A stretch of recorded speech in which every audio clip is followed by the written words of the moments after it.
கிறிஸ்து இயேசுவுக்குள் மிகவும் அன்பாக அழைக்கப்பட்ட அன்புக்குரிய சகோதர சகோதரிகளே, தேவனுடைய பிரதான கிருபையினாலே இந்த ஒரு காலநிலையிலே நம்மை விதமாய் கூட்டி சேர்த்த நம்முடைய பிதாவாய் தேவனுக்கு நம்முடைய ஆண்டவராகிய இயேசு கிறிஸ்துவின் அன்பின் நாமத்தினாலே இந்த ஒரு வேளையிலே நம்மை முகமாய் காண செய்த நம்முடைய பிதாவிற்கு மீண்டுமாக துதியிலையும் நன்றியிலையும் எடுத்துக்கொள்வோம். இந்த ஒரு நாளிலும் கூட நம்முடைய ஆத்ம ஜீவத்திற்கு ஏற்றவனமாக பாடத்தினுடைய தலைப்பு கர்த்தருடைய வேதத்தில் பிரியமா இருக்கிற என்ற தலைப்பின் கீழ் சற்று நேரம் வேத வசனங்களை நாம் தியானிக்கலாம். அதற்கான ஆதார வசனம் சங்கீதம் 1வது சங்கீதம் 1 முதல் 3 வரை நாம் வாசிக்க கேட்போம். சங்கீதம் 1 முதல் துன்மார்க்கருடைய ஆலோசனையில் நடவாமலும் பாவியுடைய வழியில் இல்லாமலும் பரியாசக்கார உட்காரமிடத்தில் உட்காராமலும் கர்த்தருடைய வேதத்தில் பிரியமாயிருந்து இரவும் பகலும் அவருடைய வேதத்தில் தியானமாய் இருக்கிற மனுஷன் பாக்கியவான். அவன் நீர்க்கால்களின் ஓரமாய் நடப்பட்டு தன் காலத்தில் தன் கனியை தந்து இலையுதிரா இருக்கிற மரத்தை போல் இருப்பான். அவன் செய்வதெல்லாம் வாய்க்கும். கிறிஸ்து இயேசுவுக்குள் மிகவும் அன்பாய் அழைக்கப்பட்ட அன்புக்குரிய சகோதரர்களே, இந்த ஒரு 3 வசனத்தின் அடிப்படையில் தான் நம்ம அந்த பாடத்தை நம்ம பார்க்க போகிறோம். இதில் சொல்லப்படுகிற வார்த்தையை கவனித்தோம்னா, ஒவ்வொரு வார்த்தையின் வழியில் இந்த ஒரு பாடத்தை நம்ம வந்துருச்சுன்னா படிப்படியாக நம்ம அதை இந்த வசனத்தை தியானிக்கலாம். முதலாவது இதில் இடம்பெற்ற பெறக்கூடிய துன்மார்க்கர் யார், அந்த துன்மார்க்குடைய ஆலோசனை அப்படின்னா என்ன,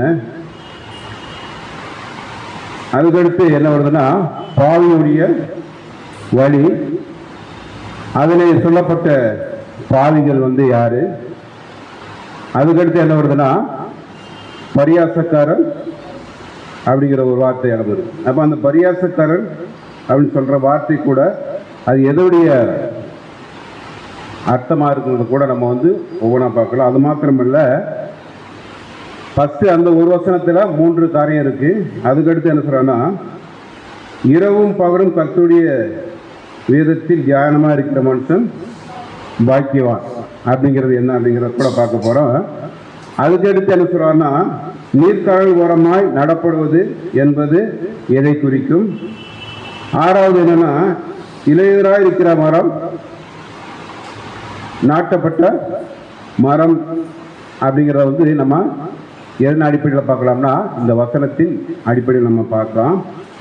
முதலாவது துன்மார்க்கர்னா யார்?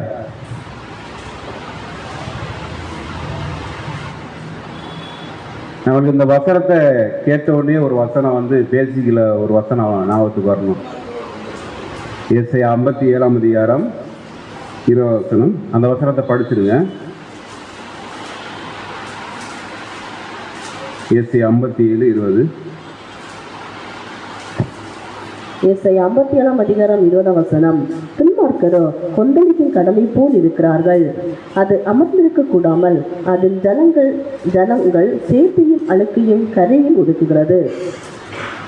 நம்மளுக்கு தெரியும், இந்த கடல் அப்படின்னு சொன்னாவே ஒட்டுமொத்த உலக ஜனங்களை குறிக்கும். கடல் அலைகள் ஓரத்தில் ஒதுக்கப்படக்கூடிய அழுக்குகள், சேறு, சகதிகள், அந்த அலைகள்லாம் எதை குறிக்கும்னா இன்றைக்கு நடக்கக்கூடிய மிகப்பெரிய பிரச்சனைகள் நம்ம கேள்விப்படும் இல்லையா?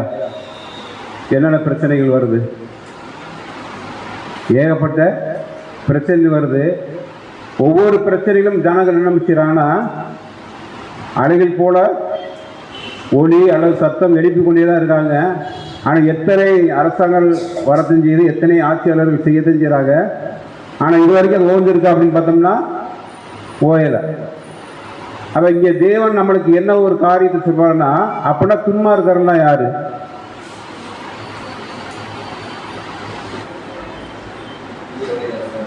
ஏன்னா நம்ம உலக பிரகாரம் பார்த்தோம்னா என்ன சொல்லுவோம்னா, ஒரு துன்மார்க்கமான வழியில், அதாவது நம்ம ஒரு தீய ஒரு செயலை செய்கிறவங்க நம்ம என்ன சொல்லுவோம்?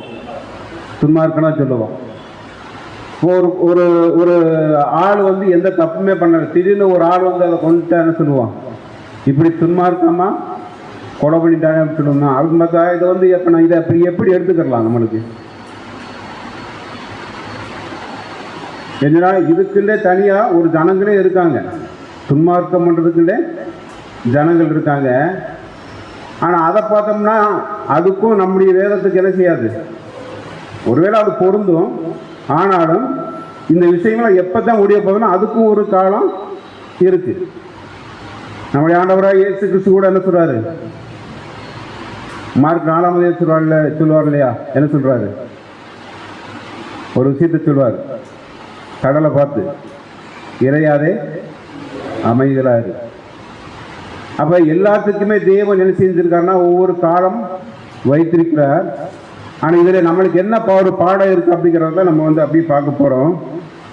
அப்ப இந்த ஐக்கியத்தில் இருக்கிற உண்மையான சத்தியத்தை கேட்டுக்கொண்டு இருக்கிற அல்லது இந்த சத்தியத்தில் நம்ம நடந்து இருக்கிற ஒவ்வொரு பிள்ளைகளுமே நம்ம என்ன செய்ய மாட்டோம், இந்த மாதிரி ஒரு வழியில் நம்ம என்ன செய்ய மாட்டோம், துன்மார்க்கூடிய ஆலோசனையில் என்ன செய்ய மாட்டோம், கண்டிப்பாக நடக்க மாட்டோம்.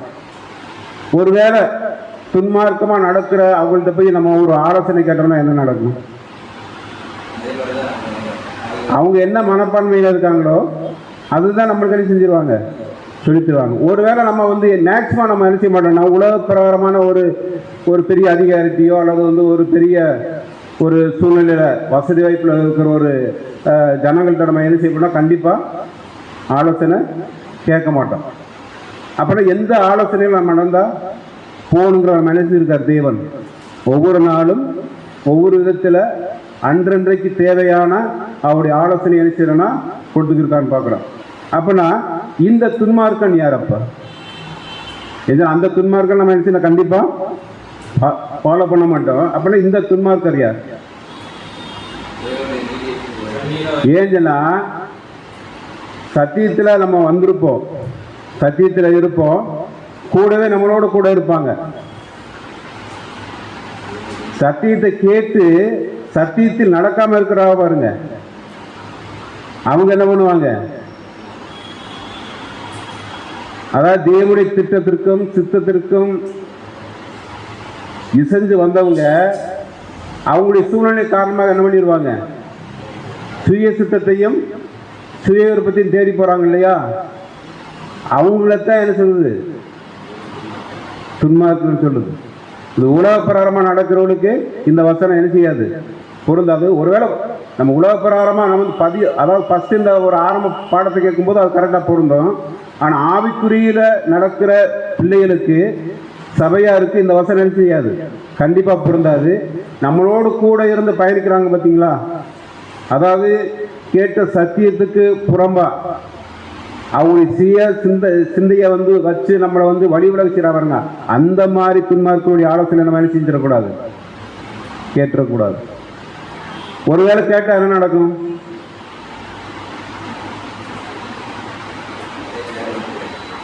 கேட்டால் என்ன நடக்கும்னா அப்படியே அவங்க வந்து என்ன செஞ்சிட கொஞ்சம் கொஞ்சமாக ஆளை கூட்டி சபையை ரெண்டாக்கக்கூடிய ஒரு சூழ்நிலைக்கு என்ன செஞ்சிருவாங்கன்னா தள்ளிடுவான்னு மூத்த சார் சொல்றாரு. ஏன் இந்த ஒரு எச்சரிப்பை நம்மளுக்கு கொடுக்குறாருன்னா கடைசி காலத்தில் இருக்கிறதுக்கு இந்த எச்சரிப்பு கண்டிப்பாக நம்மளுக்கு தேவை. எது சத்தியம் எது அசத்தியம், இந்த வார்த்தையில் எதிலிருந்து வருது, உண்மையிலேயே தேவனுடைய வார்த்தையிலிருந்து வருதா இல்லது அவங்க சுய சிந்தையிலிருந்து வருதா அப்படிங்கிறத கண்டுபிடிக்கிறதே மிகப்பெரிய ஒரு ஆசீர்வாதமாக இருக்குன்னு பார்க்குறோம். அதனால தான் வந்து இந்த ஒரு காலகட்டத்தை கூட எப்படின்னா ஒரு குறிப்பிட்ட காலம் வரைக்கும் தான், எல்லா நாளும் இந்த துன்மார்க்கக்கூடிய ஆலோசனைகளை வந்து நம்ம வந்து கேட்கறதுக்கு வாய்ப்பு கிடையாது. அது குறிப்பிட்ட காலம் வரைக்கும் தான் இந்த ஒரு விஷயம் இருக்குங்கிறத கூட நம்ம பார்க்குறோம். அதனால ஒரு வசனத்தை கூட படிங்க, மார்க் 4 அதிகாரம் 37வது வசனம்.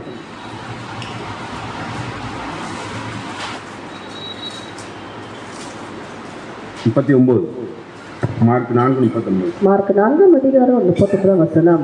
அவர் எழுந்து காற்றை அதட்டி கடலை பார்த்து இறையாதே அமைதலாய் இரு என்றார். அப்பொழுது காற்று நின்று போய் மிகுந்த அமைதல் உண்டாயிற்று. அப்ப இந்த அமைதல் எப்பதான் உண்டாகும்?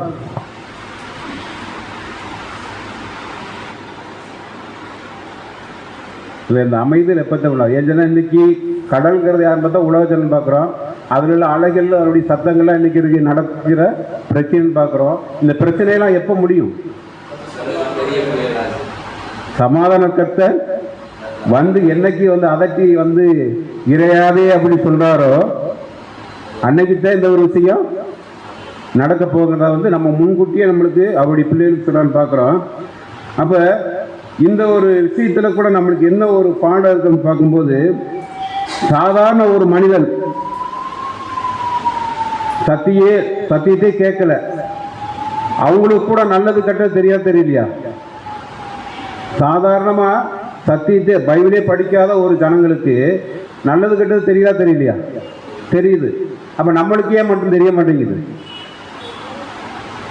ஏன்னா உண்மையிலே தேவனுடைய வார்த்தையிலே தியானமா இருக்கிற மனுஷன் என்ன செய்ய மாட்டோம்? கண்டிப்பா வழிவிடாத செய்ய மாட்டோம். ஒருவேளை நம்ம சுயநலத்துக்காக, நம்முடைய இச்சைகளுக்காக, நம்முடைய அன்றாட வாழ்வாதாரத்துக்காக நம்ம வந்து அந்த மாதிரி ஒரு விஷயத்தை பண்ணோம்னா நம்மளை மட்டுமில்ல, நம்மளை சார்ந்திருக்கிற ஒரு சகோதரர்களை கூட என்ன செஞ்சிருவோம்? வழிவிலக செஞ்சிருவோம்னு பார்க்குறோம். அப்போ பொதுவாக காணப்படக்கூடிய அந்த ஒரு தவறுகளையே வந்து ஒரு மனுஷன் துணிகரமாக செய்யும்போது சத்தியத்தில் இருக்கிற பிள்ளைகளுக்கு இந்த விஷயம் சம்பவிக்குமா சம்பவிக்காதா? ஏன் சம்பவிக்கும் சொல்லுங்க?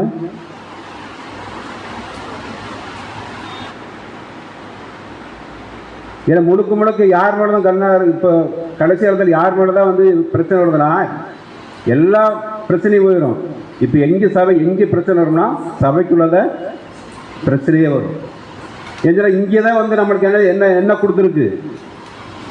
நித்திய ஜீவ வசனங்களை தேவன் கொடுத்துருக்காரு. அப்போ அந்த நித்திய ஜீவன் வசனங்கள் நம்மளுக்கு தெரியலன்னா நம்ம எந்த மாதிரி ஒரு வழியில் போயிடும்னா இரண்டாம் மரணத்துக்குள்ள போகக்கூடிய மிகப்பெரிய ஒரு ஆபத்தான நிலைமைக்குள்ள அனுப்பிச்சுதான் போகிறோம்னா நம்முடைய மூத்தர் வந்து எச்சரிக்கிறார்.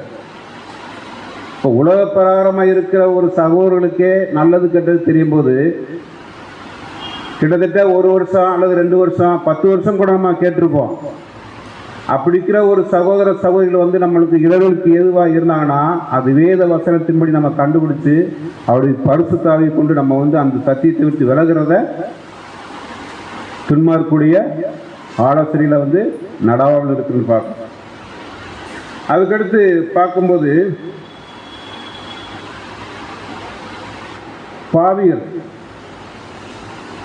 பாவியுடைய வழிகளில் நில்லாமல். அப்ப இந்த பாவியில் கூட யாரை அடையாளப்படுத்துது?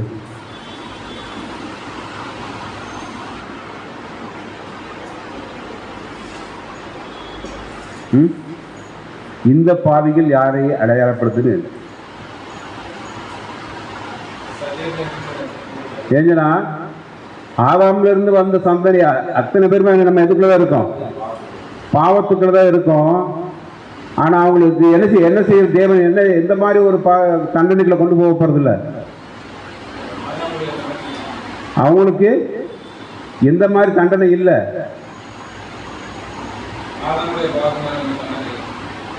அவங்களுக்கு வந்து என்ன சொன்னா சொல்ல போனா இரண்டாம் மரணம் கிடையாது. அப்ப எந்த பாவையை குறித்து சொல்றாரு?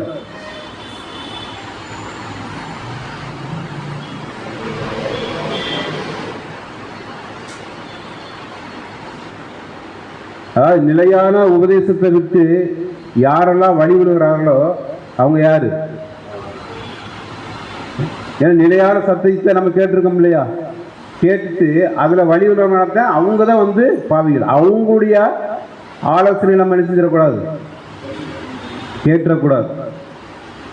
அப்போ முதல்ல கொடுக்கக்கூடிய துன்மார்கள் யாருன்னா நாம தான் சத்தியத்தில் இருந்து கொண்டே அசத்தியத்துக்கு மாறுறவங்க. அப்ப பாவிகள் யாரு? அதுதான். அப்போ ஒரு வசனத்தை கூட படிங்க. 2 பேதுரு 2ஆம் அதிகாரம் 1வது வசனம். 2 பேதுரு 2:1. 2 வசனம். கள்ள தீர்க்கதரிசிகளும் ஜனங்களுக்குள்ளே இருந்தார்கள், அப்படியே உங்களுக்குள்ளும் கள்ள போதகர்கள் இருப்பார்கள். அவர்கள் கேட்டுக்கேதுவான வேத பொருட்டுகளை தந்திரமாய் நுழைய பண்ணி தங்களை கிரயத்துக்கு கொண்ட ஆண்டவரை மறந்துவிட்டு தங்களுக்கு தீவிரமான அளவை அறிவித்துக் கொள்வார்கள். பாருங்க என்ன சொல்றா, கள்ள தீர்க்கதரிசிகளும் ஜனங்களுக்குள்ளே இருந்தார்கள், அப்படியே உங்களுக்குள்ளும் கள்ள போதகர்கள் இருப்பார்கள். அவர்கள் கேட்டுக்கேதுவான வேத பொருட்களை தந்திரமாய் நுழைய பண்ணி தங்களை கிரயத்துக்கு கொண்ட ஆண்டவரை நினைச்சுருவாங்களாம் மறுதளித்து என்ன தீவிரமான அழிவை வடித்துக் கொள்வார்கள். இது யாருக்கு?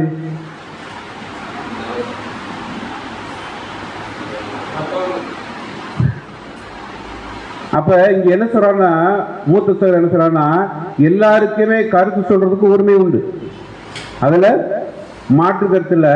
ஆனா அந்த கருத்து எதன் அடிப்படையில் இருக்குன்னா, நம்ம பேசி தெரிஞ்சு கேட்க முடியாது 10 வெள்ளிக்காசு, அந்த ஒவ்வொரு வெள்ளிக்காசுக்கும் ஒவ்வொரு சத்தியம் இருக்கு இல்லையா, அந்த சத்தியத்துக்குள்ள இருக்கக்கூடிய கருத்தை மட்டும்தான் நம்ம கேட்க முடிய, அந்த சத்தியத்துக்கு ஆப்போசிட்டா சொல்ற கருத்தை நம்ம செஞ்சிடக்கூடாது, கேட்கக்கூடாது. அப்படி கேட்டா என்ன ஆகும்? இந்த 2 விஷயமே நடந்துடும். சும்மா இருக்கக்கூடிய ஆலோசனை கேட்டது மாதிரி ஆகி போகும், பாவியுடைய வழியில நிக்கிற மாதிரி ஆகி போகும். இப்போ உலக பிரகாரமே எடுத்துக்கிறோம், ஒரு சூதாட்டம் நடக்கிற இடத்துல போய் நம்ம போய் நிற்போமா? இல்லை ஒரு களவு செய்கிற இடத்துல போய் அந்த இடத்துலயே நிற்க மாட்டேன். இல்லை ஒரு சண்டை போடுறாங்க, உலக பிரகாரமாக சண்டை போடுற இடத்துல போய் நிற்க தோணுமா? இது யாருக்கு தோணாது.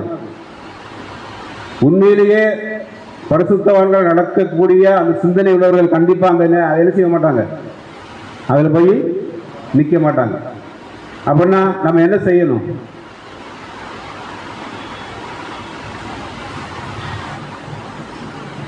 அதாவது ஒரு சகோதரன் ஒரு கருத்து சொல்றான்னா, அந்த 10 சத்தியத்துக்குள்ள இருக்கிற ஒரு கருத்தா இருந்தால் நம்ம கண்டிப்பாக என்ன செய்யலாம், அதை கேட்கலாம், அதுக்காக அவர் என்ன செஞ்சலாம், ஒரு ஊக்கப்படுத்தலாம். ஆனால் சத்தியத்தை 10 சத்தியத்துக்குள்ள இல்லாமல் வேற விதமாக சொன்னார்னா அவர் என்ன செஞ்சிடக்கூடாது. அவருடைய ஆலோசனைப்படியோ அவருடைய கருத்தை நம்ம கேட்டோம்னா எதுக்குள்ள போயிடுவோம், 2ஆம் மரத்துக்குள்ள போயிடும்னு இங்கே வந்து மூத்த சகோதரர் வந்து எச்சரிக்கிறார். அப்போ இதை கூட வந்து என்ன செய்யறான்னா 2 வகையாக பிரிக்கிறார். ஒன்று ஆதாமுக்குள்ள போகக்கூடிய ஒரு விஷயம், இன்னொன்று 2ஆம் மரத்துக்குள்ள போகக்கூடிய விஷயம். இந்த ஆதாமுக்குள்ள துன்மார்க்கமாக இருக்கிறவங்க, பாவியாக இருக்கிறவங்க என்ன செஞ்சிடும், ஆல்ரெடி அவங்க ஜீவனை பெற்றுக்கொண்டு வந்துடுவாங்க. ஆனால் சத்தியத்தில் இருந்து கொண்டு துன்மார்க்கமாக பாவியுடைய வழியில் நின்றோம்னா அது 2 விதமான, 2மே 2ஆம் மரணத்தை குறிக்கிறது சகோதரர் சொல்றார். அதுக்கு ஒரு வசனத்தை கூட நம்ம படிக்கலாம். எபிரேயர் 10ஆம் அதிகாரம் 29ஆம் வசனம்.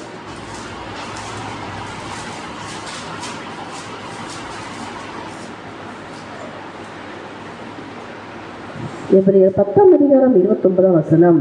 தேவனுடைய குமாரனை கால்கள் மிதித்து தன்னை பரிசுத்தம் செய்த உடன்படிக்கையின் இரத்தத்தை அசுத்தம் என்றெண்ணி கிருபையின் ஆவியை நிந்திக்கிறவன் எவ்வளவு கொடிதான ஆக்கினைக்கு பாத்திரவானா இருப்பான் என்பதை யோசித்து பாருங்கள். பாருங்க, இவங்க என்ன பண்ணிடுறாங்க, சத்தியத்தை கேட்டுமே யார காலம் வச்சிருவாங்களாம், ஆண்டவராய் இயேசு கிறிஸ்துவே. அந்த வசனத்தை திரும்ப படிக்க சொல்லு. தேவனுடைய குமாரனை காலின்கள் மிதித்து தன்னை பரிசுத்தம் செய்த உடன்படிக்கையின் இரத்தத்தை அசுத்தம் என்றெண்ணி கிருபையின் ஆவியை நிந்திக்கிறவன் எவ்வளவு கொடிதான ஆக்கினைக்கு பாத்திரவானா இருப்பான் என்பதை யோசித்து. அப்ப இந்த அசுத்தம் என்று என்ன அப்படிங்கிற ஒரு காரியம் இருக்கு இல்லையா, அந்த விஷயத்தை என்ன சொல்றாங்கன்னா சாதாரணமா நினைச்சிருவாங்களாம். அந்த ஈடுபடிய என்ன நினைச்சிருவாங்களாம், சாதாரணமாக நினைச்சிருவாங்க. ஏன் சாதாரண நினைக்கிறான்னா, அவங்க தவறை செஞ்சு செஞ்சு செஞ்சு என்ன வரும்னா ஒரு அசட்டத்தன்மையில் போய் ஒரு சாதாரணமாக அவருடைய ஈடுபடிய என்ன பண்ணிடுவாங்க, காலில் மிதிக்கிற மாதிரி மிதிக்கிறான்னு சொல்றாரு. அதே இன்னொரு விஷயம் நம்ம பார்க்கும்போது அதே எபிரேயர் 6ஆம் அதிகாரம் 4 படிங்க. எபிரேயர் 6ஆம் அதிகாரம் 4 முதல். ஏனெனில் ஒருவிதம் பிரகாசிப்பிக்கப்பட்டும் பரமையினை ருசி பார்த்தும் பரிசுத்தாவியை பெற்றும் தேவனுடைய நல்வார்த்தையையும் இனிவரும் உலகத்தின் பலன்களையும் ருசி பார்த்தும் மறைத்து போனவர்கள் தேவனுடைய குமாரனை தாங்களே மறுபடியும் சிலுவையில் அறைந்து அவமானப்படுத்துகிறபடியால் மனதிரும்பதற்கு ஏதுவாய் அவர்களை மறுபடியும் புதுப்பிக்கிறது கூடாத காரியம். இப்போ ஒரு 2 விஷயத்தை பார்க்குறோம். ஒன்று, தேவனுடைய வார்த்தையை அனுப்பிச்சுறாங்க, தேவனுடைய வார்த்தையும் அசட்டை பண்றாங்க. ரெண்டாவது என்ன பண்றாங்க? ஆண்டவராக இயேசு கிறிஸ்துவுடைய ஈடுபடியவும் சாதாரண நினைக்கிறாங்க. அப்ப ரெண்டு விஷயம் நடக்குது. இந்த ரெண்டு விஷயமே ரெண்டு விஷயமும் பண்ணாலுமே என்ன செய்யுமா? அது ஒரு விதமான இரண்டாம் மரணம். இது பாருங்க எவ்வளவு வித்தியாசத்தை தேவன் நம்மளுக்கு இன்றைக்கு காமிக்கிறான்னு பாருங்க. ஒரே 6ஆம் அதிகாரத்தில் ஒரு விஷயமும் 10ஆம் அதிகாரத்தில் உள்ள விஷயம் எவ்வளவு வித்தியாசம் இருக்கு. அங்கே வேத வசனத்தை வச்சுறாங்கன்னா அசட்டை பண்றாங்க, இங்க அப்படி ஈடுபடிய சாதாரணமாக என்றாங்க. அப்ப இந்த மாதிரி விஷயத்தை யார் பண்ணுவா?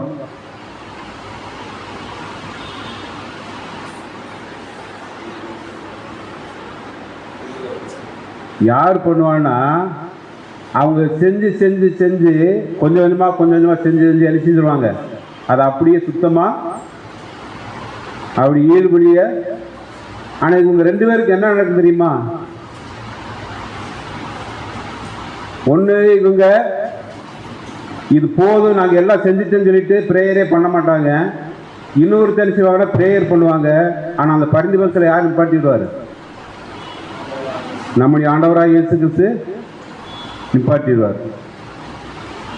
ஏன்னா தேவனுடைய வார்த்தையில நம்ம எப்படி பண்ணோம்னா ரொம்ப மிக மிக ஜாக்கிரதையாக நம்ம கை கொள்ளணும் பார்க்கிறோம். என்னன்னா தேவன் சொல்லும் என்ன சொல்றாரு? நாங்கள் யாரிடத்தில் போவோம்? நித்திய ஜீவ வசனங்கள் உம்மிடத்தில் உண்டு. அப்ப நித்திய ஜீவனை கொடுக்கக்கூடிய ஒரு காரியத்தை தேவன் நம்மளுக்கு கொடுத்துருக்காருன்னா எவ்வளவு ஜாக்கிரதை உள்ள பிள்ளைகளாக நம்ம இந்த உலகத்துல நம்ம இருக்கணும் அப்படிங்கிறத நம்ம ரெண்டு விஷயம் பார்க்கிறோம். ஒன்று, துன்மார்க்குடைய ஆலோசனையில நடவாமலும் பாவியுடைய வழியில் நில்லாமலும். அப்ப ரெண்டு விஷயமே பார்க்கிறேன். ரெண்டு பேருமே எதுக்குள்ள இருப்பாங்கன்னா சபைக்குள்ளதான் இருப்பாங்க. எங்க பேதர் சொல்றாரு, அன்றைக்கு கள்ளப்போதகர் உங்களுக்கு இருந்தது போல இன்றைக்கும் உங்களுக்குள்ள இருப்பான் இல்லைன்னு சொல்ல முடியாது, இருப்பான். அது நம்மளா கூட இருக்கலாம், நானா கூட இருக்கலாம். ஆனா என்னன்னா நான் பேசுற வார்த்தைகள் உண்மையிலேயே அது சத்தியத்திற்கு ஏதுவா இருக்கா அல்லது சத்தியத்திற்கு அதாவது ஆப்போசிட்டா இருக்காங்கிறத நம்ம என்ன நிதானித்து பார்க்கக்கூடிய பிள்ளைகளா இருக்கு. அப்படி பார்த்தா தான் நம்ம என்ன செய்ய முடியும், அந்த நித்திய ஜீவனுக்குள்ள நடக்க முடியும்னு பார்க்குறோம். அப்ப இந்த ஒரு அறிவை அடையணும்னா என்ன பண்ணணும் சொல்றாருன்னா, ஒரு நல்ல விஷயத்தை கற்றுக்கொள்ளும் போது எதை விட்டுறணுமா? தீமைய விட்டுறணும். அப்ப அந்த தீமையை விட்டாதான் எதை கற்றுக்கொள்ள முடியும்னா நல்லதை கற்றுக்கொள்ள முடியும். அது கூட நம்மளுக்கு மூத்த சார் ஒரு சின்ன விளக்கம் சொல்றாங்கன்னா, ஒரு வீடு கட்டும் போது ஒரு கரையை அரிக்காம இருக்க நினைச்சுவானா அதுக்கான ஒரு அந்த விஷயத்தையெல்லாம் செஞ்சு அதுக்கடுத்து தான் நினைச்சானா பெயிண்ட் அடிப்பான்னு சொல்றாங்க. ஏன்னா அடிச்சதுக்கு பின்னாடி மேலே இருந்துச்சுன்னா அந்த பெயிண்ட் என்ன செஞ்சிடும். அப்படின்னா நினைச்சுன்னா அந்த தீமையான காரியத்தை வருவதற்கு முன்னாவே அது என்ன தடை பண்ணிட்டு நன்மையான காரியத்தை நம்ம பெறுவதற்கிற மனுஷன்னா முயற்சி பண்ணிட்டு வராரு. அப்ப இன்னொரு விஷயம் இப்ப நம்ம ரெண்டு பார்த்துருக்கோம். ஒன்று துன்மார்க்கர், இன்னொன்று பாவிகள். அப்ப இன்னொரு கேட்டகரி வருது பரியாசக்காரர். அவங்க யாரு?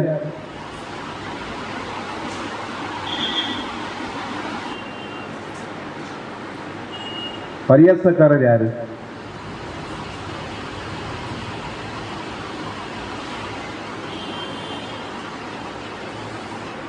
தெரியலையா?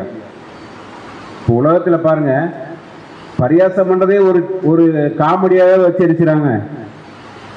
உலக பிரகாரமா அதை ஒரு வியாபாரமா பண்றாங்க. ஆனா தேவனுடைய பிள்ளைகள் அதை பண்ணுவோமா? கண்டிப்பா என்ன செய்ய மாட்டோம், அது விரும்பவும் மாட்டோம். அப்படி கேலி பண்ற இடத்துல நம்மளுடைய ஈடுபாடு கண்டிப்பா என்ன செய்யாது, இருக்காது. ஆனா இங்க இந்த பரியாசக்காரர் சபையில எப்படி இருப்பாங்க?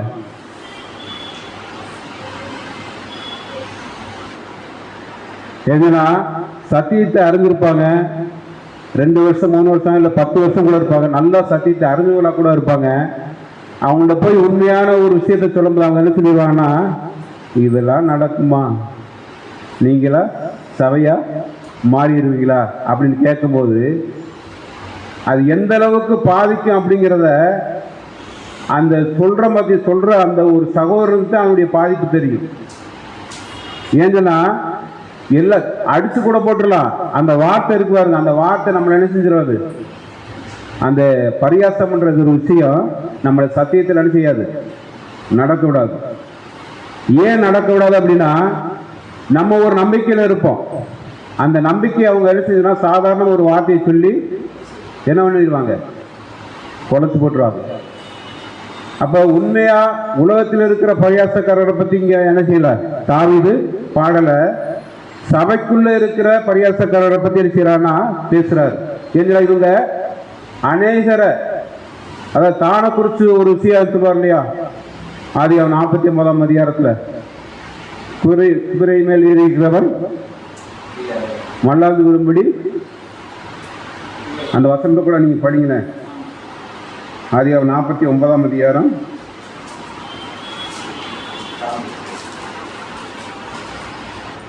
19ஆம் வசனம் நினைக்கிறேன்.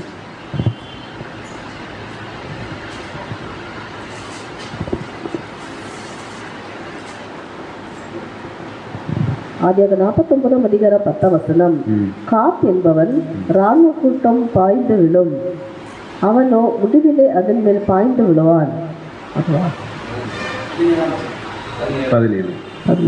தான் குதிரையின் மேல் ஏறி இருக்கிறவன் மல்லாந்து விழுந்தபடியாய் அதில் குதிரானை கடிக்கிறதற்கு வழியில் கிடக்கிற சர்ப்பத்தை போலவும் பாதையில் இருக்கிற விரியனை போலவும் இருப்பான்.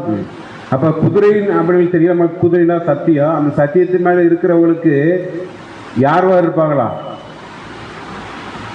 தான் மாதிரி பாம்பு மாதிரி. அப்ப அது சொல்லக்கூடிய ஒரு விஷயம் விஷமாயிருச்சுன்னா எதுக்குள்ள கொண்டு போயிடும், சாவுக்குள்ள கொண்டு போறது மாதிரி அவங்களுடைய வார்த்தை என்ன ஆயிரும்னா நம்மளை சத்தியத்தில் நடக்க விடாதபடி சாவுக்குள்ள கொண்டு போயிருந்து பார்க்குறோம். அப்போ தேவனுடைய பிள்ளைகள் எந்த மாதிரி இருக்கணும் அப்படிங்கிறதுக்கு தான் வந்துருச்சுன்னா தாவீது இங்கே என்ன செய்யிருக்காருன்னா பாடியிருக்காரு. ஒன்று என்ன செய்யறனா, துன்மார்க்குடைய ஆலோசனையில் நடவாமலும் பாவியுடைய வழியில் நில்லாமலும் பரியாசக்காரர் உட்காரத்திலும் உட்காராமலும். அப்போ சத்தியத்திற்கு ஆப்போசிட்டாக இருக்கிற எந்த ஒரு வார்த்தையும் நம்ம கேட்டோம்னா நம்ம என்ன பண்ணிடுவோம், நித்திய ஜீவனுக்குள்ள கண்டிப்பாக போக முடியாது. அப்போ தேவன் ஏன் உணர்த்துறாரு அப்படிங்கிறத நம்ம பார்க்கும்போது உண்மையாக ஓடுகிற பிள்ளைகளுக்கு தான் இது வந்து என்னச்சுன்னா இந்த வசனம் நம்மளுக்கு பொருந்துன்னு பார்க்குறோம். அப்போ முதல்ல வந்து என்ன எது எது செய்யக்கூடாது அப்படிங்கிற ஒரு ஆலோசனை வந்து என்ன தாவீது இங்கே கொடுக்குறாரு. அதுக்கடுத்து என்ன செய்யணும் அப்படிங்கிறத வந்து என்ன கொடுக்குறாருன்னா 2வது வசனத்தை படிங்க. சங்கீதம் 1வது சங்கீதம் 2வது வசனம். சங்கீதம் 1:2. கர்த்தருடைய வேதத்தில் பிரியமாயிருந்து இரவும் பகலும் அவருடைய வேதத்தில் தியானமாய் இருக்கிற மனுஷன் பாக்கியவான். அப்ப கர்த்தருடைய வேதத்தில் பிரியமாய் இருந்து அவருடைய வேதத்தில் இரவும் பகலும் தியானமா இருக்கிற மனுஷன் பாக்கியவான். இப்ப உண்மையிலே சொல்லுங்க, இந்த இரவும் பகலும் தியானமா இருந்தோம்னா இந்த ஒரு 3 விஷயத்துல போய் நம்ம தலைவிடுப்போமா? சுன்மார்க்குடைய ஆலோசனை, பாவியுடைய வழி, பரியாசக்காரர் உட்காரத்துல உட்கார்றது. அப்ப உண்மையிலேயே தேவனுடைய வசனத்துல நம்ம பிரியமா இருந்தோம்னா இந்த 3 காரியத்தையும் கேட்கறதுக்கோ அல்லது உட்கார்றதுக்கு நம்மளுக்கு என்ன செய்யாது, நேரம் இருக்காது. ஏன் நேரம் இருக்காதுன்னா இங்க இரவும் பகலும்னு எதை சொல்றாரு? ஏன்னா இதுக்கு 2 அர்த்தம் இருக்கு. ஒண்ணு, இரவுங்கிறது இந்த 6000 வருஷம் இருக்கும் இல்லையா, அந்த 6000 வருஷத்துக்கு தான் இரவு. பகல்ங்கிறது அவருடைய ராஜ்யம். ஆனா அது இந்த ஒரு வசனத்துக்கு பொருந்தாது. ஆனா இது எதுக்கு தான் பொருந்தோம்னா இரவுங்கிறது துன்பமான காலம், பகல்ங்கிறது சந்தோஷமான காலம். இப்ப நீங்க சொல்லுங்க, எந்த ஒரு நேரத்துல நம்ம வந்து பிரேயர்ல அதிகமா இருக்கோம்? சந்தோஷமா இருக்கும் போதா, துக்கமா இருக்கும் போதா? துக்கமா இருக்கும்போது. அப்ப இந்த ஒரு விஷயத்தை மட்டும் செஞ்சா நம்ம வந்து அப்படி வேதத்தில் பிரியமா இருக்குன்னு சொல்ல முடியுமா? கண்டிப்பா சொல்ல முடியாது. அப்ப துன்பம் வந்தாலும் சரி, இன்பம் வந்தாலும் சரி, அவருடைய வேதத்தில் தியானமா இருக்கிற மனுஷன் தான் பாக்கியம். அப்ப தியானம்னா என்ன? உலக கிறிஸ்தவத்தில் இருக்கிறவங்க கூட அடிச்சு வேடா, நான் தியானமா இருக்கணும் பைபிள் கீழே கூட போட மாட்டாங்க, அப்படியே பிடிச்சி போவாங்க. ஆனால் புத்தம் புதுசாக இருக்கும் பைபிள். இன்னொரு தெரிச்சுவாங்கன்னா வேதவசனத்தை ஒன்று விடாமல் அப்படியே மனப்பாடம் பண்ணுவாங்க. இன்னொருத்தர் என்ன பண்ணுவாங்கன்னா ஆஸ்பத்திரியில் போய் தலையில் வச்சு படுக்கிறேன். அப்போ ஒவ்வொரு விதமாக இருக்காங்க. இப்போ நம்ம வேதத்தில் தியானமாக இருக்கிறதுனா என்ன? ஒரு 4 வசனத்தை மனப்பாடம் பண்ணி சொன்னால் போதுமா? வசனத்தை படித்து அது நம்முடைய வாழ்க்கையில் அப்பியாசப்படுத்தும் போதுதான் உண்மையான தியானம். அப்பதான் நம்மளுக்கு என்ன ஆகும்? மற்றவர்களுக்கு சொல்வதற்கோ அல்லது ஒரு பாடத்தை எடுத்துரைப்பதற்கோ நம்மளுக்கு என்ன செய்யணும்? இப்போ மனப்பாடம் மட்டும் பண்ணா வந்து நம்ம வந்து போயிடலாமா? கிறிஸ்துவோட ராஜ்யத்தை போயிடலாம்? கண்டிப்பா போக முடியாது. இப்போ இன்றைக்கு உலகப்பரமாக இருக்கிற ஒரு சின்ன பிள்ளைகிட்ட கூட ஆவியின் கனிகள் என்ன அப்படின்னு கேட்டால் அதை என்ன செய்யணும்? படப்படண்டு ஆவியின் கனிகளை சொல்லு அப்படின்னு சொல்லுதுங்க இல்லையா? சங்கீதத்தை சொல்லுதுங்க. நீதிமொழிகளில் வந்து 1லிருந்து 31 நீதிமொழிகள் சொல்கிறாங்க இல்லையா? அப்போ அந்த மாதிரி சொன்னால் வந்து நம்ம வந்து சபையாகிற முடியுமானா? கண்டிப்பாக ஆக முடியாது. ஒவ்வொரு வசத்தினுடைய கருப்பொருள் என்ன, தேவன் என்ன சொல்கிறாரு அப்படிங்கிறத நம்ம வந்து ஆராய்ந்து பார்க்காத அதை வந்து நம்முடைய வாழ்க்கையில் அப்பியாசப்படுத்தி நடந்தால் மட்டும்தான் தியானம் முடிய. வெறுமனே நம்ம வந்து படிக்கிறதோ மனப்பாடம் பண்ணுறதோ இல்லை.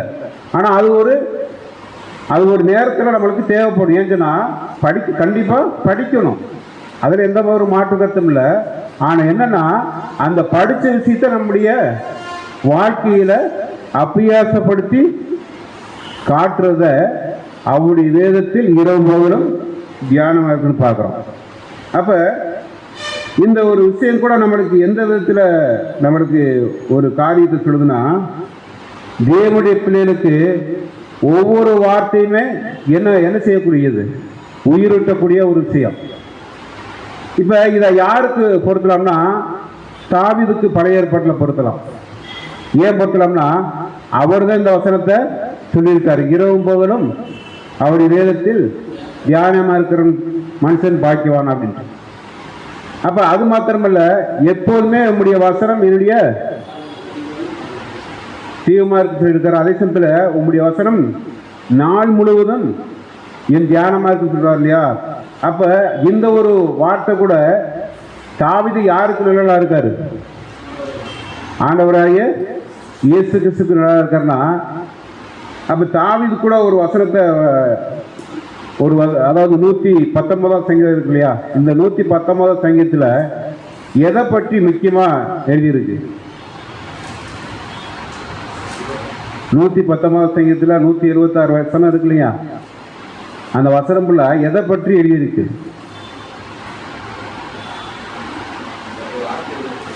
முழுக்க தேவனுடைய வார்த்தையில் மட்டும்தான், வேதத்தை பற்றி தான் வந்து எழுதியிருக்கு. அந்த ஒரு வசனத்தை கூட படிங்க. 119ஆம் சங்கீதம் 92வது வசனம். சங்கீதம் 119:92. உமது வேதம் என் மன மகிழ்ச்சியா இருந்தால் என் துக்கத்திலே அழிந்து போயிருப்பேன். பாருங்க, ஒருவேளை ஒரு தாவீது வந்து குருட்டு மனப்பாடமா பண்ணியிருந்தா இந்த வார்த்தையை சொல்ல முடியுமா?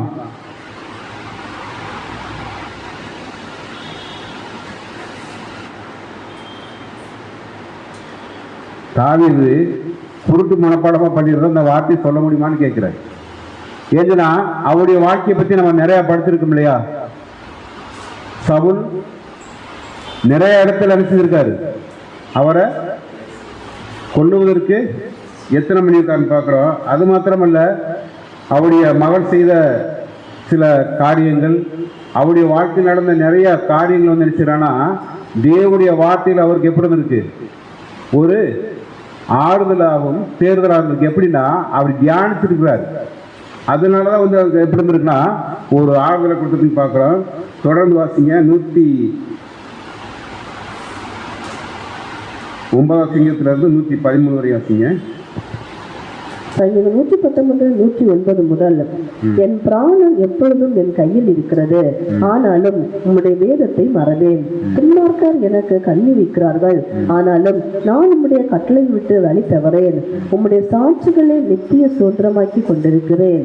அவைகளை என் இதயத்தில் மகிழ்ச்சி முடிவு வேண்டும் இடவிடாமல் உம்முடைய பிரமாணங்களை செய்ய என் இதயத்தை சாய்த்தேன். வீண் சிந்தனைகளை நான் மறுத்து உம்முடைய வேதத்தில் பிரியப்படுகிறேன். அப்ப இந்த மாதிரி ஒரு காரியத்தை நம்மளால சொல்ல முடியுமா? கண்டிப்பா சொல்ல முடியுமான்னு இருக்கிறேன்.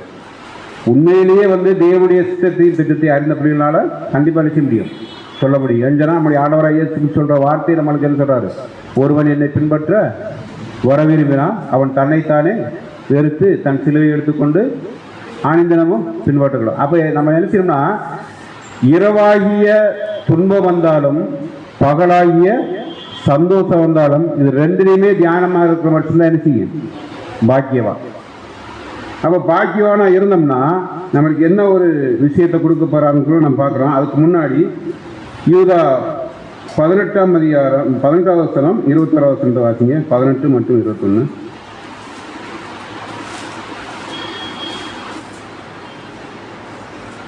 யூதா 18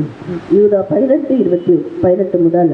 கடைசி காலத்திலே தங்கள் துன்மார்க்கமான இச்சைகளின்படி நடக்கிற பரியாசக்காரர் தோன்றுவார்கள் என்று உங்களுக்கு சொன்னார்களே. தொடர்ந்து வாசிங்க. இவர்கள் பிரிந்து போகிறவர்களும் ஜென்ம பாவத்தாரும் ஆவி இல்லாதவர்களும் ஆமே. நீங்களோ பிரியமானவர்களே, உங்கள் மகா பரிசுத்தமான விசுவாசத்தின் மேல் உங்களை உறுதிப்படுத்திக் கொண்டு பரிசுத்தாவிக்குள் ஜெபம் பண்ணி தேவனுடைய அன்பிலே உங்களை காத்துக்கொண்டு நித்திய ஜீவனுக்கு எதுவாக நம்முடைய கர்த்தராகிய இயேசு கிறிஸ்துவின் இரக்கத்தை பெற காத்துங்கள். பாருங்க,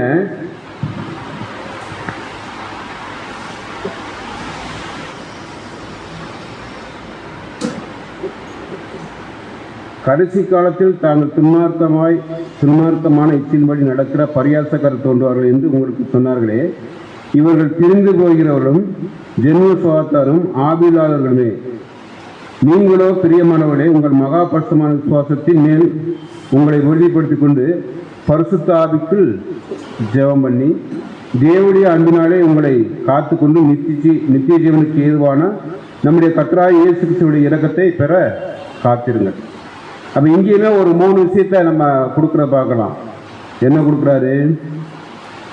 துன்மார்க்கமான இச்சையின்படி நடக்கிற பரியாசக்காரர் அவங்க எப்படி இருப்பாங்களாம்?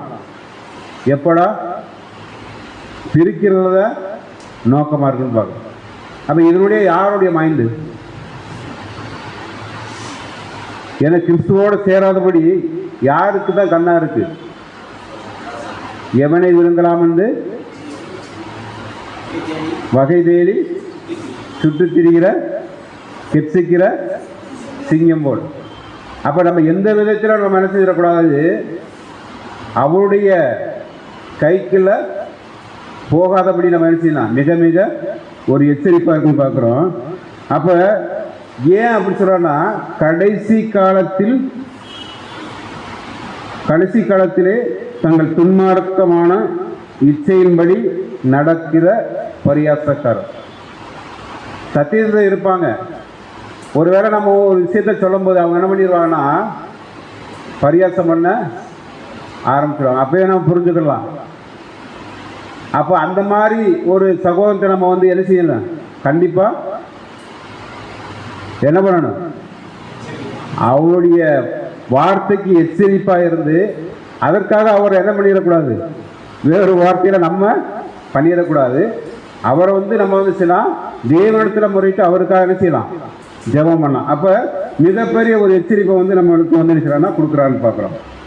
அப்போ பாருங்க, வேத வசனத்தை வாசிக்கலாம், மனப்பாடம் பண்ணலாம், ஒவ்வொரு வசனமாக படிக்கலாம். ஆனால் அது வந்து நம்மளை என்ன பண்ணிடாது? நித்திய ஜீவனுக்குள்ள கொண்டு போகாது. ஆனால் என்ன பண்ணோம்னா ஒவ்வொரு வசனத்தையும் நம்முடைய வாழ்க்கையில நடக்கிற ஒவ்வொரு சம்பவத்துக்களும் போகும்போது அதை அபியாசப்படுத்தி இந்த மாதிரி சொல்லியிருக்கிறதே அப்படிங்கிறத நம்ம அதை தியானிச்சுனா மட்டும்தான் அவருடைய வேதத்தில் தியானமா இருந்து நம்ம பாக்கியவான்ல இருக்குன்னு பார்க்கிறோம். அப்ப இந்த ஒரு விஷயந்தான் நம்ம என்ன பண்ணணும், ஜீவனுள்ள தேவனுடைய வார்த்தையில கேட்டு நடக்கிற பிள்ளைகளுக்கு மட்டும்தான் இது ஒரு ஆசீர்வாதமாக இருக்க முடிய வேற யாருக்கும் இருக்காது. அப்ப அங்கே பழைய ஏற்பாட்டில் தாவீதை பார்க்கிறோம், புதிய ஏற்பாட்டில் நம்முடைய ஆண்டவராக இயேசு கிறிஸ்து அவர் வசனத்தில் எப்படி இருந்தார்?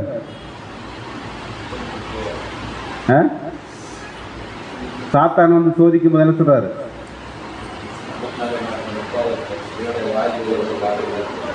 அப்புறம் இன்னொரு விஷயத்த திரும்ப திரும்ப சொல்லுவார்.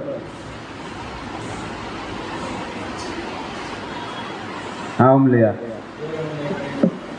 இல்ல, எழுதி இருக்கிறதே. அப்ப நம்ம கூட இப்ப இன்னைக்கு காலையில் என்ன மன்னா படிச்சோம்?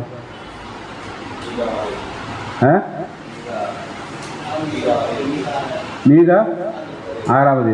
அப்ப அந்த படிக்கிற விஷயம் ஒவ்வொரு நாளும் நம்முடைய வாழ்க்கையில் அது வேலை பார்க்குற இடமா இருந்தாலும் சரி, நம்ம பயணிக்கிற இடமா இருந்தாலும் சரி, அந்த வசனத்தை நம்ம இதயத்துக்குள்ள வச்சா மட்டும் ஒழியதான் நம்முடைய வாழ்க்கையில அதை என்ன செய்ய முடியும்? அபியாசப்படுத்தி அதை தியானிக்கும் போதுதான் நம்ம யாரா இருக்க முடியும்? பாக்கியவான். வெறும் மண்ணா மட்டும் படிச்சுட்டு நான் படித்தேன் மனப்பாடம் பண்ண அப்படின்னு சொல்றதில்ல, எந்த விதமான ஒரு பிரோஜனமும் இல்லைன்னு பார்க்குறோம். அப்போ இதை நம்முடைய ஆண்டவராக இயேசு செலவு இருக்காங்க முழுக்க முழுக்க என்னன்னா ஆதிய தோரா புஸ்தகத்திலிருந்து அவரை பற்றின எழுதின தீர்க்க தரிசனங்கள் எல்லாத்தையும் என்ன பண்ணியிருக்காரு? தியானித்து அவருடைய வாழ்க்கையில் என்ன பண்ணியிருக்காரு? அபியாசப்படுத்தியிருக்கிறாரு. இதை நம்ம எதில் பார்க்கலாம்? லாஸ்ட்ல அவருடைய பாடல் மத்தியில் இருக்கிற ஒரு காரியம் இருக்கு இல்லையா? எங்கேயாவது உளர்னாரா? யார்கிட்ட என்ன பதில் பேசுங்கிறத நினைச்சதுன்னா நிதானிச்சு அவருடைய வாழ்க்கையில் என்ன செய்யறாரு? அபியாசப்படுத்தி பார்க்கிறார். அப்ப அவரு உண்மையிலே கர்த்தருடைய வேதத்திலே தியானிக்கிறாரா? நம்ம தியானிப்போமா? அப்போ ஒவ்வொரு வசனத்தையுமே நம்ம படித்தா மட்டும் போதாது, மனப்பாடம் பண்ண மட்டும் போதாது, இல்லை டெய்லி வசனத்தை வாசித்தா மட்டும் போதாது. அவருடைய வாழ்க்கையில் என்ன செய்யணும்? அதை அபியாசப்படுத்தி தேவனுக்கு உகந்த ஒரு ஜீவ வாழ்க்கை வாழ்ந்தால் மட்டும் உரியதை நம்மளுக்கு என்ன கர்த்தருடைய வேதத்தில் பிரியமாக இருக்கிற தியானமாக இருக்கிற மனுஷன் பாக்கியவான்னு சொல்ல முடியும் பார்க்கலாம். அப்போ பாருங்க, முதல்ல என்ன சொல்றாருன்னா எது செய்யக்கூடாதுன்னு ஒரு விஷயத்தை சொல்றாரு. அதுக்கடுத்து என்ன செய்யணும் அப்படிங்கிறாரு. அது என்ன செய்யணும்னா வேதவசனத்தை தியானம் பண்ணணும். சரி, அப்படி தியானம் பண்ணா நம்மளுக்கு என்ன கிடைக்கும்?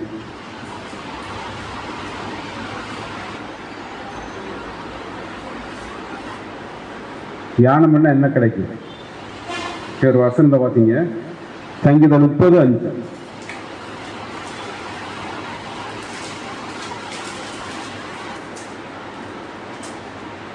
சங்கீதம் 30:5. அவருடைய கோபம் ஒரு நிமிஷம், அவருடைய தயவோ நீடிய வாழ்வு. சாயங்காலத்தில் அழுகை தங்கும், விடியற் காலத்தில் களிப்புண்டாகும். அப்ப அவருடைய கோபம் ஒரு நிமிஷம், அவருடைய தயவோ நீடிய வாழ்வு. நீடிய வாழ்வுக்கு வேற சொன்னோம்னா நித்திய ஜீவன். அப்ப அவரு ஒருவேளை நம்ம தயவு பண்ணி நித்திய ஜீவனுக்குள்ள போகணும்னா என்ன காரியம் சொல்றாரு? சாயங்காலத்திலே அழுகை தங்கும், விடிய காலத்திலே களிப்பு உண்டாகும். இந்த ரெண்டு விஷயத்துல நம்ம தியானமா இருந்தால் எதுக்குள்ள போக முடியும்? நித்திய ஜீவனுக்குள்ள போகணும்னு பார்க்குறோம். அப்ப இந்த ஒரு விஷயம் கூட எதுவரையும் இருக்கும்? அந்த சாயங்காலம் எது வரைக்கும் இருக்குன்னு கேட்குறேன்.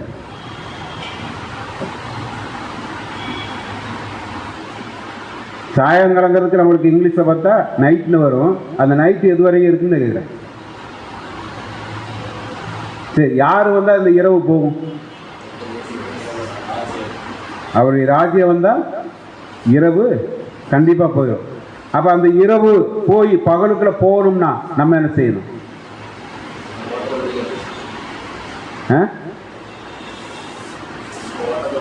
ஓட்டத்தை ஓடணும். அவருடைய வேதத்தை தியானிக்கணும். தியானிச்சு நம்முடைய வாழ்க்கையில் அந்த வசனத்தை செய்யணும். கிறிஸ்து பண்ணது மாதிரி நம்மளும் பார்க்குறோம். அப்போ இந்த மாதிரி இருக்கும்போது என்ன ஒரு விஷயம் வராதுன்னா, லாஸ்ட்டில் பார்க்குறோம் இல்லையா வசனம், 3வது வசனம், அந்த வசனத்தை படிச்சிருங்க. சங்கீதம் 1ஆம் சங்கீதம் 3வது வசனம். சங்கீதம் 1:3. அவன் நீர்க்கால்களின் ஓரமாய் நடப்பட்டு தன் காலத்தில் தன் கனியை தந்து இலைதரா இருக்கிற மரத்தை போல் இருப்பான். அவன் செய்வதெல்லாம் வாய்க்கும். அப்ப எந்த மாதிரி இருந்தா அந்த வாய்ப்பு நம்மளுக்கு ஜெயமாகும்?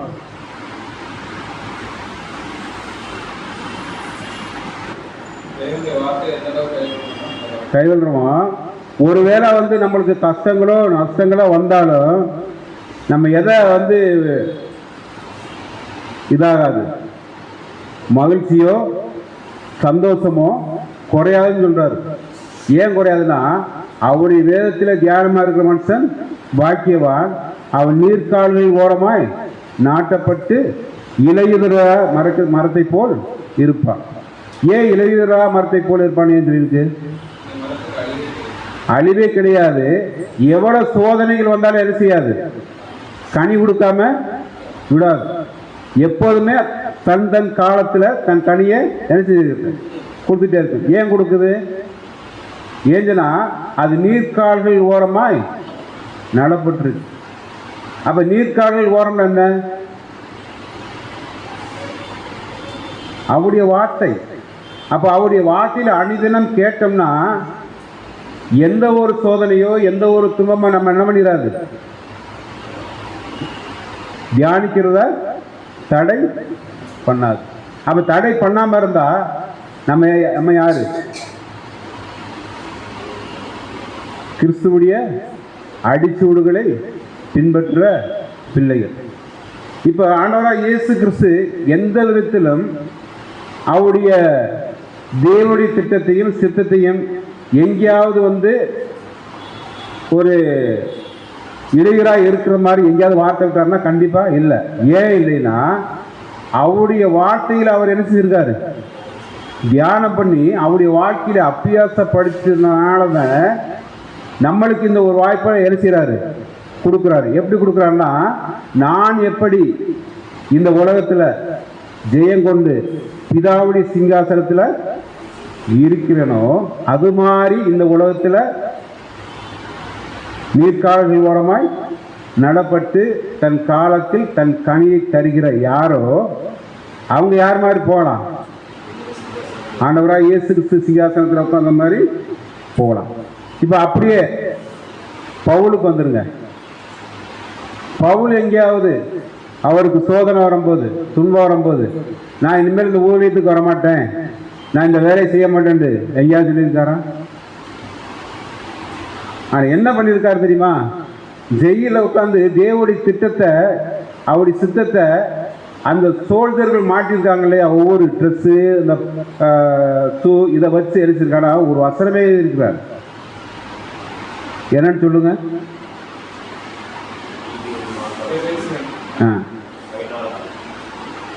என்னென்ன அதில் இருக்கு? கச்சை இதெல்லாம் யார் வச்சிருப்பா? ஒரு சோல்ஜர். அப்ப அந்த ஒரு கஷ்டமான சூழலின் மத்தியிலும் அவர் தேவனுடைய வார்த்தையில பைபிள்ல வைக்கிறதுக்கு எவ்வளவு ஒரு விஷயத்தை அவர் பண்ணியிருப்பார்னா, அப்ப எந்த அளவுக்கு அந்த வேத வசனத்திலே தியானமா இருந்திருப்பாரு. நம்மண்டா என்ன பண்ணியிருப்போம்?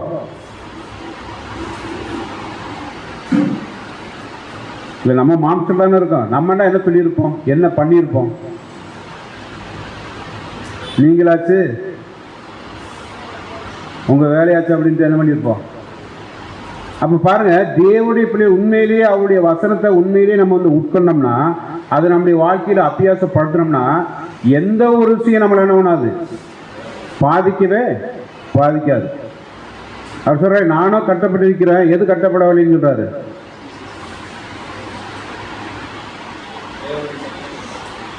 தடையே வராது. ஏன் தடையே வராதுன்னா, உண்மையிலேயே அவருடைய வேதத்தை தியானிச்சோம்னா கண்டிப்பா தடை வரான்னு பார்க்குறோம். அப்போ தேவனுடைய திட்டத்தை செய்வதற்கு நம்மளுக்கு என்ன வரும்? இரவும் வரும், பகலும் வரும். பகலாக இருக்கும்போது என்ன பண்ணிடுவோம்? சந்தோஷம் ஊழியம் பண்ண மாட்டோம், எங்கிட்ட போயிடுவோம்.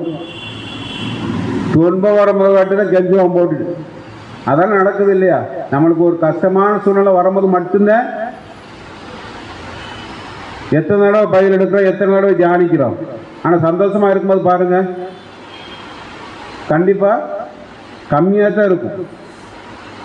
அப்போ தேவன் இதெல்லாம் ஏன் கொடுக்குறாருன்னா, தேவனுடைய பிள்ளைகள் 2 விஷயத்துல எப்படி இருக்கணும்? அப்படி வேதத்தில் தியானமாக இருக்கணும். இப்போ பாருங்க, தாவீது கூட அவருடைய வாழ்க்கையில் நிறைய விஷயங்கள் தவறி இருக்காரு இல்லையா? ஏன் தவறுனாரு? மாம்ச பலவீனம். அப்போ அந்த மாம்ச பலவீனம் நம்மளுக்கு இருக்கா இல்லையா? இருக்கு. அதனால அப்போது யாக்கோபு சொல்றாரு, நம்ம அநேக விஷயங்கள் நினைச்சிடறோம், தவறுறோம். ஆனால் என்ன பண்ணோம்னா, அவருடைய ஈடுபடியை அந்த ட்ரெஸ்ஸு கொடுத்துருக்காரு, ஈடுபடியாக கொடுத்து ட்ரெஸ்ஸு கொடுத்துருக்கா, அந்த ட்ரெஸ்ஸை நம்ம என்ன பண்ணணும்? டெய்லி அவருடைய வசனத்தினால நம்முடைய இருதயத்தை என்ன செய்யணும்? கழுவி எடுத்துகிட்டே இருக்கணும். அதுக்காக டெய்லி கழுவி எடுத்து அந்த ட்ரெஸ்ஸை என்ன பண்ணிக்கணும்?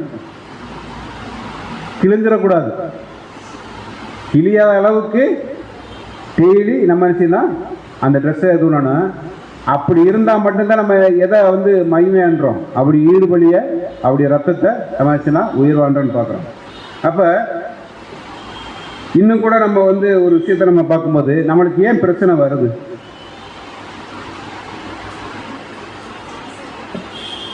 பிரச்சனை வருவது நல்லதா?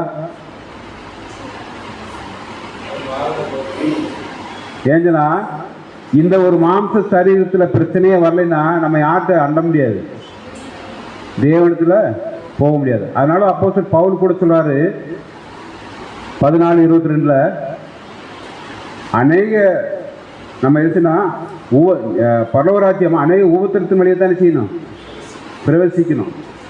உபத்திரவம் இல்லாமல் நினைச்சு செஞ்சிட முடியாது. நம்மளுக்கு தெரியாத நிறைய வசனங்கள் தீமோத்தேயுல சொல்றாரு, மத்தேயு 16:24 சொல்றாரு. அப்ப பாடுகள் இல்லாம நம்ம என்ன பண்ணிடுறோம்? பரலோகத்துக்குள்ள பிரவேசிக்க முடியாது.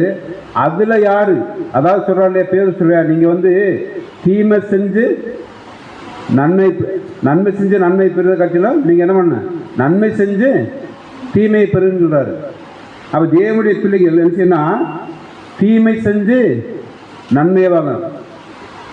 இப்போ ஒரு எக்ஸாம்பிள் வச்சுக்கிறோமே, நல்லா ஒரு மரம் நல்ல ஒரு பலன் கொடுக்குது, அந்த மரத்தை என்ன செய்வோம்? பாதுகாப்போம். அதுக்கடுத்து அடி விழுமா விழுகாதா? அதுக்கு இல்லை, அடி விழுமா விழுகாதா? நல்ல காய் பழம் கொடுக்குற மரத்தில் அடி விழுமா விழுகாதா? விழும். அதே ஒன்றுமே கொடுக்காத மரத்தில் பக்கத்தில் கூட போக மாட்டேன். அப்போ யார் தேவனிடத்தில் இருக்கிறவங்க? யார் அதிகமாக கனி கொடுக்குறாங்களோ அவங்க தேவனிடத்தில் தேவனுக்கு பக்கமாக இருக்கிறாங்க. ஏஞ்சனா எபிரேயர் 12 சொல்லுவோம் இல்லையா, என்னுடைய சித்தையை நீங்கள் என்ன செஞ்சிடாதீங்க, அற்பமாக எண்ணிடாதீங்க. என்னுடைய சித்தையை நீங்கள் வெட்டிட்டா நீங்கள் யாராக இருந்துருவீங்க? வேசி பிள்ளைகளாக இருந்துருன்னு சொல்றாரு. அப்போ தேவனுடைய பிள்ளைகளுக்கு இந்த ஒரு காரியம் சம்பவிக்குது அல்லது சபையில் நம்மளுக்கு இடர்வலாக இருக்குன்னா எதுக்குன்னா நம்மளை என்ன செய்கிறாரு? பக்குவப்படுத்தி அதிக பலன் கொடுக்கறதுக்கு, கனிகளை கொடுக்கறதுக்கு ஒரு அவருடைய வார்த்தை நம்மள எடுத்துன்னா. இப்போ பாருங்க, அதே ஆவியின் கனிகள் இருக்கு இல்லையா, ஆவியின் கனியில் அன்பு, சந்தோஷம், சமாதானம், நீடிய பொறுமை, தயவு, நற்குணம், விசுவாசம், சாந்தம், இச்சையடக்கம். இதில் லாஸ்ட்ல வர்றது என்னன்னா இச்சையடக்கம். இப்போ இச்சையடக்கம்னா என்ன?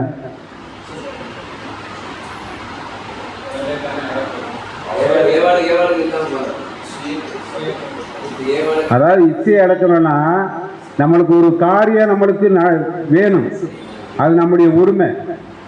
அந்த காரியம் கிடைக்காம இருக்கும்போது அமைதலா இருக்கும் பார்த்தீங்களா, அந்த காரியத்தை வேறவங்களுக்கு விட்டு கொடுக்குறோம் பார்த்தீங்களா, அந்த காரியம் நம்மளுக்கு தான் வரணும். நம்மளுக்கு செல்ல வேண்டியது. அந்த காரியம் வேறொரு சகோதரனுக்கு போகும்போது நம்ம கம்முன்னு இருக்கோம் பார்த்தீங்களா, அதுக்கு பேர் தான் இச்சையடக்கம். அப்ப சாந்தம் உள்ள அப்படின்னு சொல்றியா? சாந்தம்னா என்ன? இப்போ நம்ம உலக பிரகாரம் பார்த்தோன்னா ஒரு ஆள் அமைதியாகவே இருப்பார், அவர் என்ன சொல்லிடுவோம்? சாந்தம் சொல்லுவோம். பாம்பு கூட தான் ஓரமாக இருக்கும், கம்மன் இருக்கும், ஆனால் நினைச்சா என்ன செய்யும்? அப்போ என்ன தேவை? ஒரு சாந்தமாக இருக்கிறவங்களுக்கு என்ன தேவை? நல்லா இருக்கும்போது எந்த தப்புமே பண்ணும்போது அவளை வந்து திட்டனே இல்லாட்டா ஏதாவது ஒரு குறைய சொல்லும் போது அப்போ செம்ம கம்முன்னு இருக்கும் பார்த்தீங்களா, அதுக்கு பேர் தான் சாந்தம். அப்போ என்னன்னா நம்மளுக்கு கண்டிப்பாக பயிற்சி தேவை. அப்போ பயிற்சி எங்கே வரும்? உலக பரத்திலே வருது, சபைக்குள்ள தான் வரும்னு சொல்றாரு. ஏஞ்சுனா உங்களுடைய சத்துரு யாருன்னா உங்களுடைய வீட்டாரு. அப்ப வீட்டார் யாரு? சபையார் தான். அப்ப நம்மளுக்கு ஒரு இடையூறோ அல்லது வந்து ஒரு வருத்தமோ ஒரு சஞ்சலமோ வருதுன்னா சபை சகோதர சகோதரத்துக்கு தான் வரும். அதை நம்ம எந்த அளவுக்கு சாந்தமா இச்சையடக்கமா நீடிய பொறுமையா இருக்கிறோமோ, அதனுடைய வாழ்க்கையில அபியாசப்படுத்துறோமோ, அவங்க நீர்க்காலில் ஓரமாய் நாட்டப்பட்ட மரமாக இருக்குன்னு பார்க்கணும். அப்ப நம்முடைய உணர்வுகளை நம்முடைய அமைதிகளை யாரெல்லாம் கெடுக்கிறாங்களோ அவங்களிடத்துல அந்த ஒரு சாந்தம் இச்சையடக்கம் நீடிய பொறுமையை காமிக்கிறோமோ அவங்க தான் யாருடைய அடிச்சவர்களை பின்பற்ற பிள்ளைகள். நம்முடைய ஆண்டவராகிய இயேசு கிறிஸ்துவுடைய அடிச்சுவடுகளை பின்பற்ற பிள்ளைகள். அப்ப நம்மளுக்கு ஒரு வசனத்தை மனப்பாடம் பண்ணவோ அல்லது வந்து வாசிக்கவோ வேணும். ஆனா என்னன்னா அந்த வசனத்தின்படி நம்மளுக்கு அந்த கத்துக்கிறதுக்கு பயிற்சிகள் மிக மிக அவசியமா இருக்குன்னு பார்க்குறோம். அப்ப பாருங்க, இந்த இலையுறா மரம் அப்படிங்கிறத வந்து ஒரு வசனத்தில் நம்ம பார்க்கலாம். ஏசியா 41:19 படிங்க.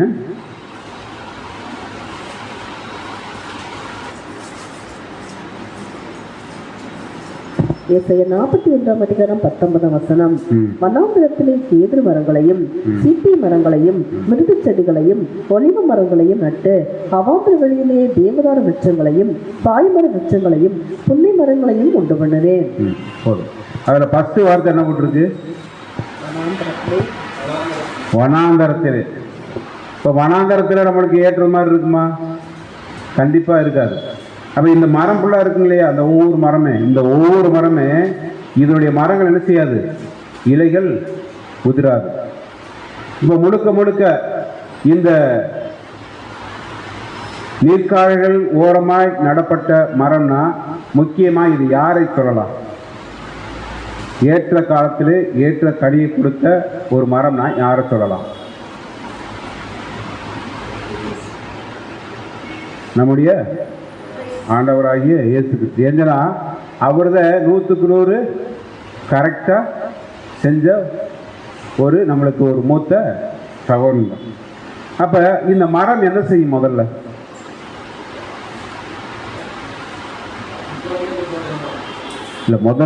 கனி கொடுக்கறதுக்கு முன்னாடி அந்த மரம் என்ன செய்யும்?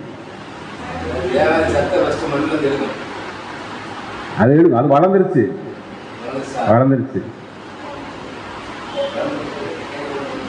அசுத்த காத்த உள்ள வாங்கிட்டு சுத்தமான காத்த என்ன செய்யும்? வெளியே தள்ளும். இப்ப இதை நம்ம எப்படி எடுத்துக்கலாம்? இப்ப நம்ம ஒரு மரம் கெட்டதை வாங்கிட்டு நல்லதை கொடுப்போமா? அப்ப இது எப்படி வந்து நம்ம அபியாசப்படுத்தணும் எப்படி சொல்லுவோம்? வேத வசனத்தை அபியாசப்படுத்தணும் எப்படி சொல்ல முடியும்? அப்ப மரம் மாதிரி ஆண்டவராய் இயேசு கிறிஸ்து என்னமாரு வாங்கிக்கிட்டு ஜீவனை கொடுக்கிறாரு. ஒட்டுமொத்த உலக ஜனங்களையுடைய பாவத்தை எல்லாம் வாங்கிட்டாரு, அசுத்தமான காத்தை வாங்கிட்டாரு, வாங்கிட்டு நினைச்சாரு நித்திய ஜீவனை கொடுக்கிறாரு. அப்படின்னா முதல்ல இது யாருக்கு கொடுத்தாரு? பிதாவை தேவன் யாருக்கு கொடுத்தாரு இந்த விஷயத்தை? ஆதாம் கொடுக்கலையா? அவர் தானே முதல்ல வந்து காற்றை கொடுக்குறாரு. ஜீவ ஆத்மா ஆனந்தம்ல எதனால? நாசியிலே. அப்ப அந்த ஒரு விஷயத்த ஆதாமுக்கு கொடுக்குறாரு. ஆதாம் அதை எரிக்கிறாரு, இழந்து போகிறார். அதுக்கு பின்னாடி தான் யார் வர்றாரு? இரண்டாம் ஆதாம், அதாவது ஆண்டவராக இயேசு கிறிஸ்து இருக்காரு. அந்த ஆதாம்ங்கிற ஒரு தன்மைக்கு ரெண்டாவது யார் வர்றான்னா நம்முடைய ஆண்டவராக இயேசு கிறிஸ்து ஈடுபடியா கொடுத்து இருக்கிறான்னா, கெட்டதை வாங்கிக்கிட்டு நித்திய ஜீவனை கொடுக்கக்கூடிய ஒரு ப்ராசஸை யார் செய்கிறான்னா நம்முடைய ஆண்டவராக இயேசு கிறிஸ்து பார்க்குறோம். இப்போ நம்ம என்ன செய்யணும்? ஏன்னா நம்மளுக்கு அந்த அழைப்பு அதுதான். ஆண்டவராக இயேசு கிறிஸ்து என்ன செஞ்சாரோ அந்த ஒரு விஷயத்தை நம்ம என்ன செய்ய போகிறோம்? எந்த கிறிஸ்துவோட கூட நம்ம என்ன செய்ய போகிறோம்? ஒட்டுமொத்த உலக ஜனங்களையும் எழுப்ப போகிறோமா இல்லையா? ஜீவனை கொடுக்க போகிறோமா இல்லையா? அப்போ ஜீவனை கொடுக்கணும்னா இந்த உலகத்தில் நம்ம எதை வாங்கணும்? அசுத்தத்தை வாங்கி ஆக்சிஜனை வெளியே கொடுக்கணும் அப்படின்னு பார்க்குறோம். அப்போ இன்னொரு வசனம் கூட படிங்க. கொலோசியர் 2ஆம் அதிகாரம் 6ஆம் வசனத்தை படிங்க.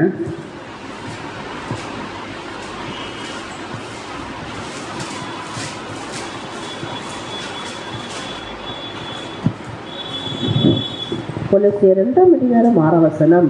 ஆகையால் நீங்கள் கர்த்தராகிய கிறிஸ்து இயேசுவில் ஏற்றுக்கொண்டபடியே அவருக்குள் வேறு கொண்டவர்களாகவும் அவர் மேல் கட்டப்பட்டவர்களாகவும் அவருக்குள் நடந்து கொண்டு நீங்கள் போதிக்கப்பட்டபடியே விசுவாசத்தில் உறுதிப்பட்டு ஸ்தோத்திரத்தோடு அதனை பெறுவீர்களாக.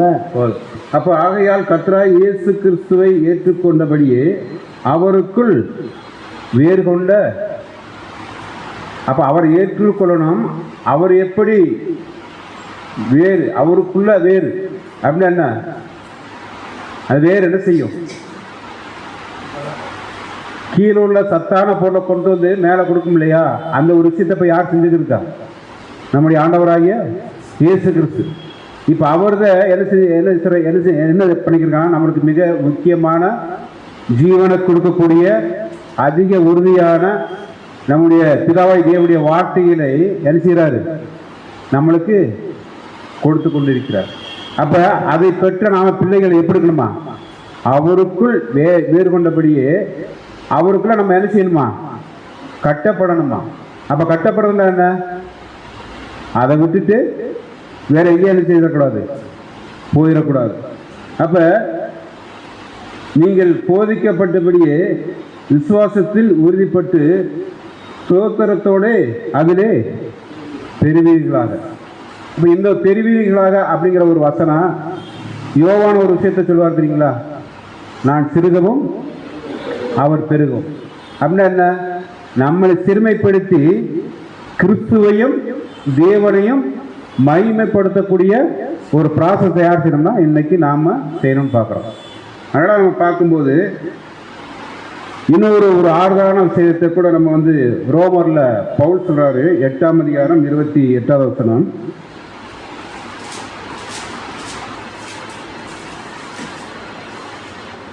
ரோமர் 8:28. ரோமர் 8ஆம் அதிகாரம் 28ஆம் வசனம். அன்றியும் அவருடைய தீர்மானத்தின்படி அழைக்கப்பட்டவர்களாய் தேவனிடத்தில் அன்பு கூறுவர்களுக்கு சகலமும் நன்மைக்கு எதிராக நடக்கிறது என்று அறிந்திருக்கிறோம். அவருடைய தீர்மானத்தின்படி நம்ம அழைக்கப்பட்டிருக்கோமா? ஆமாவா இல்லையா? அழைக்கப்பட்டிருக்கோம். அதனால் நம்ம படிக்கும்போது அந்த 3 விதமான சொல்கிறோம் இல்லையா? அழைக்கப்பட்டு, தெரிந்து கொள்ளப்பட்டு, லாஸ்டில் உண்மையில் வரும். இப்போ நம்ம எந்த இதில் இருக்கோம்னா அழைக்கப்பட்டாச்சு, தெரிந்து கொண்டாச்சு. அந்த உண்மையுள்ள ஒரு வாழ்க்கையை நடப்பதற்கு ஆண்டவராக இயேசு கிறிஸ்து கூட சொல்கிறாரு. என்ன சொல்கிறாரு? முடிவு பரியந்தம் நிலை நிற்பவனே ரட்சிக்கப்படுவான். அப்போ அந்த நீர்க்கால் ஓரமாக யார் நடப்பட்டு கடைசி வரைக்கும் நிலையாக அந்த நீர்க்கால் ஓரமாக இருக்காங்களோ அவங்க தான் என்ன பண்ண முடியும்?